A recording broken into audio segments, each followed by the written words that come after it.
Hi, Al Smith here.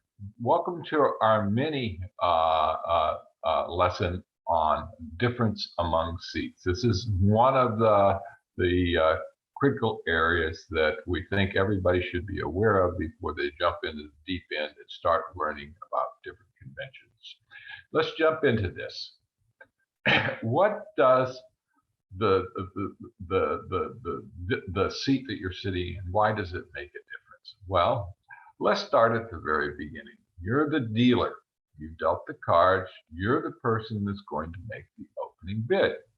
Okay, so the amount of information that you have available is different versus the amount of information that the other players in the table are going to have. I call the first seat the Sergeant Schultz seat. I know nothing.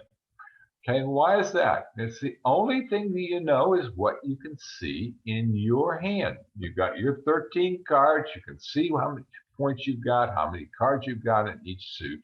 Okay. Uh, and that's all you know, unless you're a witch or a warlock.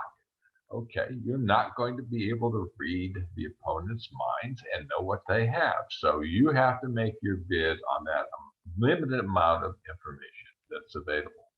Okay, now let's look at the person that's in the sitting to your left, and we call that the left-hand opponent, and that's the second seat. Well, that person knows whether you bid or you passed.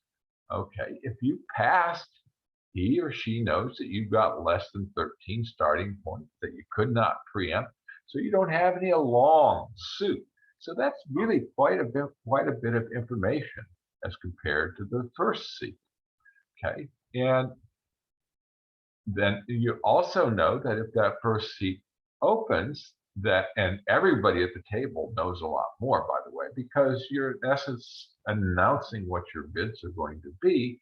That's public information. So everybody at the table knows a lot more.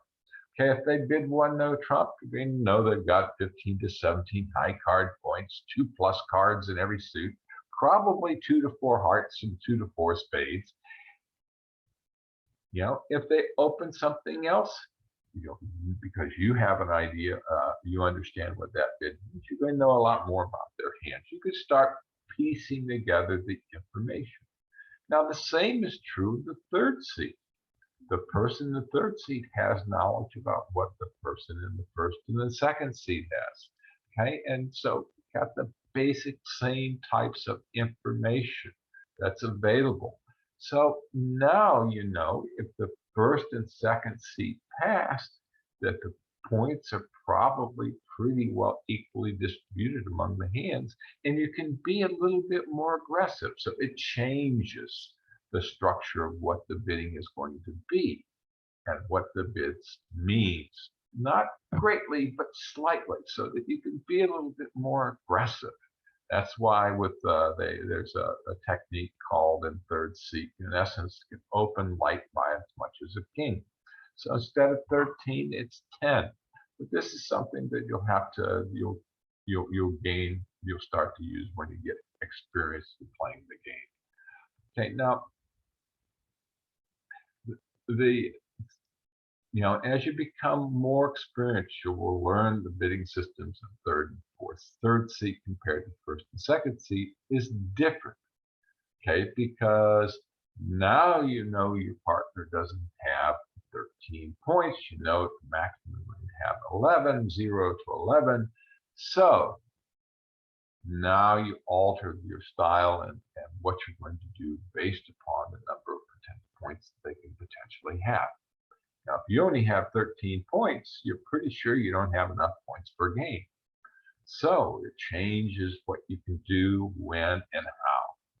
And in the fourth seat, it's pretty much the same also, but now you know that the first and second and third seat, if they passed, couldn't open. You can look at your hand and you can derive a lot more information. Okay, the whole challenge between the different seats is using the information that's available to you in determining what you should do and how you should do it. So here's some just basic comments, I mean, and we don't want to go into the details of these too much, okay? But, if your partner, if uh, in fourth seats, there's a high probability that if you can't control the points and you can't control the master suit spades, there's a high probability you can't control the option. Therefore, there's really no point in opening one heart in the fourth seat if you think the opponents have a spade fit and you are going to find it. If you open one spade, your opponent goes one. You open one heart, the opponent goes overcalls one spade behind you. They end up with two spades. They make the bid. They get 60 points below the line, and instead of them getting zero. Passing the hand out is totally acceptable when you don't think you can control the auction. So, you've got in fourth seat, it's really controlled by, do you have enough points to control the auctions? Do you have enough spades to control the master suit? So these are all differences between the seats. Now, no, I'm not doing it justice right now, but understanding what the difference is about the amount of information that's available to the dealer in first seat, second seat, third seat, and fourth seat, and using that information is critical. All right. If you have any questions, you can email us at se.carolina.bridge@gmail.com, or get more information about us on the YouTube channel, or go directly to our website.